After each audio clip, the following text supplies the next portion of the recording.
తెలిసినా కూడా సైలెంట్ గానే ఉన్నాడు అనుకుంటున్నాను. 21 స్థానాల్లో ఎన్ని స్థానాలు వస్తే వైసీపీ ప్లేస్ లోకి పవన్ కళ్యాణ్ వస్తారు? ఎన్ని స్థానాలు వచ్చినా వైసీపీ ప్లేస్ లోకి ఆయన రావడం అసాధ్యం.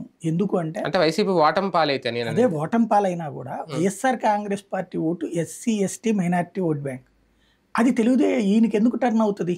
బేసిక్గా ఆయా వర్గాల్లో ఈయనకి కూడా అభిమానులు ఉండొచ్చు, కానీ అది అస్తిత్వ పోరాటం. ఆ సంగతి తెలియాలి.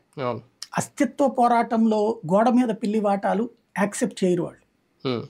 అది చాలా ఫిక్స్డ్. ఇప్పుడు ఇక్కడ ఉన్నటువంటి ఎస్సీ ఎస్టీల్లో బీజేపీ అంటే బలమైనటువంటి వ్యతిరేకతని తెలుగుదేశం ఇంతకుముందు నిక్షిప్తం చేసింది, కాంగ్రెస్ నిక్షిప్తం చేసింది. వాళ్ళు ఇవాళకి వాళ్ళు మారిపోవాలంటే ఒక తరం సాధ్యమవుతుందా?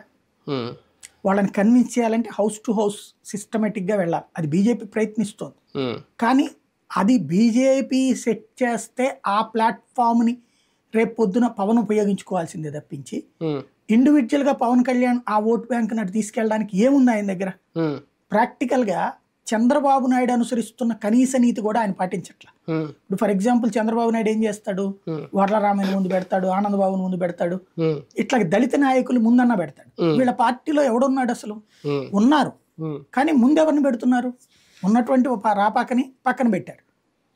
ఈయన ఎంతసేపటికి నాగబాబు, లేకపోతే గనక ఆయన పేరేంటి మన నాదెళ్ళ, ఈయన తప్పించి ఎవరు అసలు ఆ పార్టీలో?